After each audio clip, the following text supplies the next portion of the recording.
সিয়াম, তুই এখানে কি করতেছিস? আর এটা কি? এটা টেপ আম্মু, আমি খেলতে খেলতে তোমার রুমে এসে পড়ছি। তুই তো খেলতে খেলতে আসিস, এখানে কেন এটা? এমনি। আচ্ছা আমি চলে যাচ্ছি। আচ্ছা যা, আমি ঘুমাচ্ছি, ডিস্টার্ব করিস না। আচ্ছা ঠিক আছে। হ্যাঁ মা, তুমি ঘুমাও। আজকে তোমারে আমি এই টেপ দিয়ে আমি আমার বাবার কাছে ধরিয়ে দেব।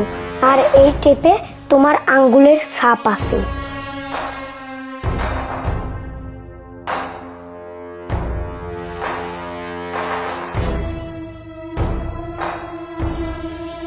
যাক, খুলে গেছে। বাবাকে একটা ভিডিও কল দিই।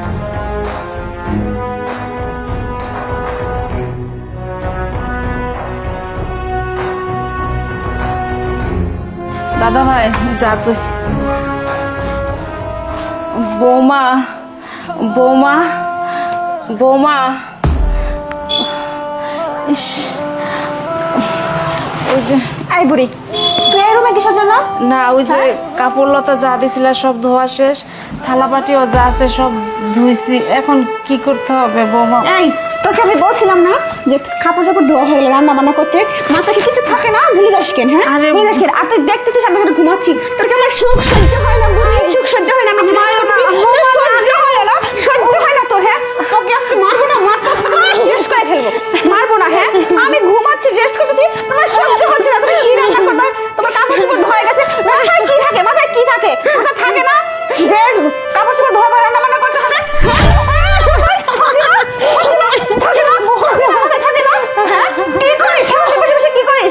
কাজ নাই কাম নাই, বাড়িতে একটা কাজ দিলে সেটা ঠিক মতো করতে পারিস না। আমার রেস্ট তো সহ্য আমার রেস্ট লজ্জা করি। আমার জীবনটা একদম নষ্ট হয়ে গেছে, শেষ হয়ে গেছে। কোনো সুখ শান্তি আমি জীবনে পাই না। হ্যাঁ আমার ছেলে কাছে শেষ করে ফেলা বাস বুড়ি, তোর জীবনটা নষ্ট হয়ে গেছে। হ্যাঁ কাজ নিয়ে কাজ ঠিক মতো করতে পারিস না, কোনো কিছু করতে পারিস না। হ্যাঁ কি বসে বসে কি বলে তুই? সাহায্য বলে দিবি? তুই সাহায্য বলে দিবি তুই? হ্যাঁ তো কাই ভাঙে তোর মুখটা আমি ভেঙে দেবো। তুই সাহায্য বলে দিবি? মুখ আমি ভেঙে ফেলবো। হ্যাঁ হ্যাঁ তোর তোমার সাহস ছেলেকে বলে দিবি? ওর আরে সাহেব তুমি? আরে রুমের মধ্যে শব্দ হচ্ছে, মা কি অসুস্থ? না, মাকে তো আমি এই যে সেবা যত্ন করতেছিলাম আর বলতেছিলাম যে কোন ওষুধে পরে কোন ওষুধ খেতে হবে। মা চলেন, আসেন আসেন আসেন, ওঠেন। হয়েছে মা? কিছু হয় না, তুমি মায়ের মুখের দাগ কিসে? কই দাগ না, ওই যে রান্না করতে গিয়ে সবজির কষ্ট লেগে গেছে। আম্মু ওঠেন ওঠেন। মা কি হয়েছে বলো তো, সত্যি করে বলো। কিছু হয় না সাহেব, তুমি আমাদের শাশুড়ি বৌমা মাঝখানে কেন আসতেছো? শোনো তো, আমি মাকে নিয়ে যাচ্ছি, আমি তো গোসল টোসল করে খাবার দাবার দিচ্ছি। ওঠেন মা, ওঠেন ওঠেন ওঠেন। আমি কিছুই বুঝতেছি না। আরে মা তুমি আমারে বলো কি কি তুমি বাইরে থেকে আসছো, তুমি ফ্রেশ হও না, আমাদের ছেলে। আরে তুমি বারবার কেন মায়ের কথার মধ্যে কথা দিচ্ছ? মা কি হয়েছে বলো? বৌমা আমার অনেক মারধর করে। না সারা বিশ্বাস করো, তুমি মার কথা একদম বিশ্বাস করো না। মা কিন্তু আমাকে খারাপ বানানোর জন্য বলতেছে, তুমি একদম বিশ্বাস করবে না। মা চলেন তো, আপনি কি বলতেছেন জাতা মাতা? শাশুড়ি বৌমা আমাদের টুকিটাকি লাগলে কি তোমার ছেলেকে বলতে হয় নাকি? চলেন তো, জান তো।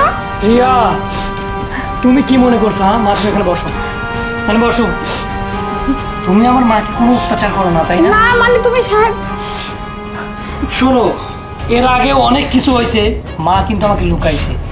এর আগেও 3 মাস আগে মার যে ডান হাতটা ভেঙে গেছিল, মা বলছে পড়ে গিয়ে ভেঙে গেছে, কিন্তু আমি আজকে তো বুঝতে পারতেছি যে আমার মায়ের হাত পর্যন্ত তুমিই ভাঙছো।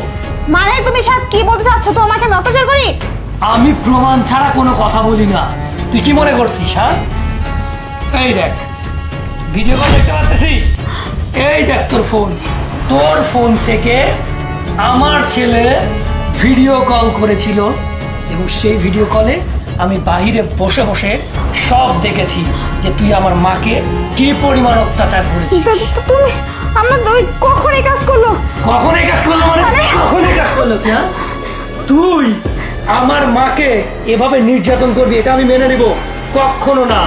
আমার মা আজকে সহজ সরল বলে তুই ওনার উপরে অনেক অত্যাচার নির্যাতন চালিয়েছিস। সাহেব আমার ভুল হয়ে গেছে, একটা মিসআন্ডারস্ট্যান্ডিং হয়ে গেছে, আমাকে ক্ষমা করে দাও প্লিজ। মিসআন্ডারস্ট্যান্ডিং? একজন বয়োজ্যেষ্ঠ মানুষকে তুই যেভাবে মেরেছিস এটা কোনো মিসআন্ডারস্ট্যান্ডিং না। মা এই ভিডিও কলের মাধ্যমে তোকে যে আমি আজকে চিনতে পারলাম, এটা আমি নিজেই ভাবতে পারতেছি না যে তুই আমার স্ত্রী নাকি তুই আমার মাকে মেরে ফেলতে চাস। ও, আমার মা যখন সুস্থ থাকা অবস্থায় তোমাকে সোনার গয়না, তার জমানো টাকা সব কিছু দিছে, আদর স্নেহ দিছে, আর আমার মায়ের আজকে বয়স হয়ে গেছে আর তার জন্য তার সঙ্গে এই আচরণ। তোর মতো বউ আমার কোনো প্রয়োজন নেই। তুই মুখে বের হয়ে যা, বের হয়ে যা। মা, তোমারও দোষ আছে। তোমাকে এভাবে ও নির্যাতন করলো আর তুমি আমাকে বলো নাই, এটা তোমার উচিত হয় নাই। যাই হোক, পরবর্তীতে আমি যদি বিয়ে করি, এ ধরনের মেয়ে আমি জীবনেও বিয়ে করবো না। আচ্ছা, তুমি চলো, ডক্টরের কাছে যাবো, চলো।